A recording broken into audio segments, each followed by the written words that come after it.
Nice, nice. Taurus Model 80. Looks like a Smith Wesson Model 10. Great action. Man, that's pretty nice.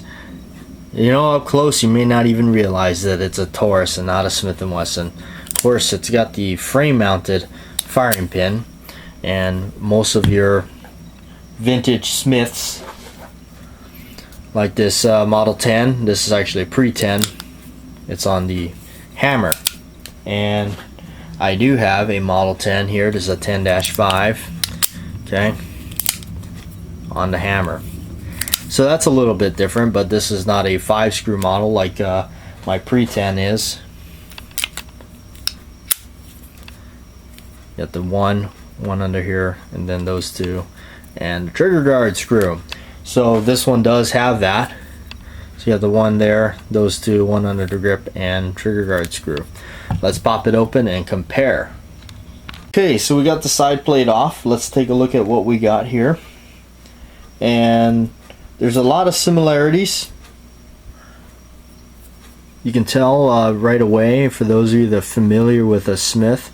Okay, so you got your hammer, your main spring here, your rebound slide with this connected to the trigger, your slide, not your cylinder index hand that locks it in place, and there's your paw that rotates it. Okay, and then now in the back there you'll see there's your basically your internal safety, in a sense, that stops the hammer from going completely forward. That's how you can safely load 6 in these old double action revolvers. I get that a lot. People say, oh, can I do that? Can I do it safely? Yes, you can. Okay, so here's the Smith 10, and you'll notice again, so there's the hammer. The difference is they got a stirrup with the, I guess you'd say, the leaf spring. Now some of the J-frames, I know the J-frame 36 has this type of spring where it's got the strut and a coil around it. I believe that's what you call it. Anyway, I'm probably wrong.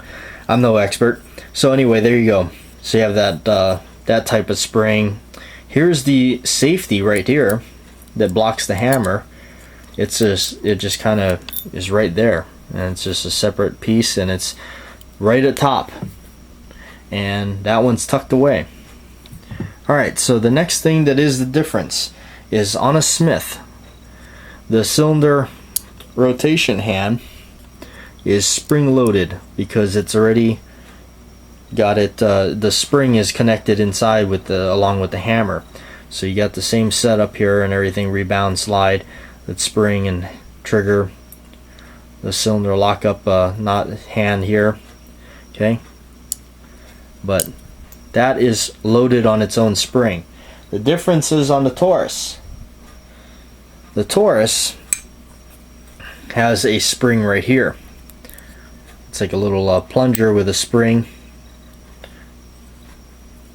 See, it's actually coming out there, and that puts tension on this because this is just free floating out there. Okay, interesting setup. Very different, but very the same pretty much. Cylinders are pretty identical. They come off. That's pretty much, there's a Taurus one, and here's the one off the Smith & Wesson. Same deal. Okay, pretty neat to see a lot of similarities with the two. Alright, so the last thing we'll take a look at is the grips, and you'll see that there's a lot of similarities in that. I figured just do it just for fun since we got it apart. So here's the Taurus grips on the other side. Very similar. Just, I guess they don't have a cap, closed cap on theirs, but pretty much everything is identical. And you can see what I mean by the wood is, I mean, just as good as a Smith. Anyway, let's put this thing back together and close it out.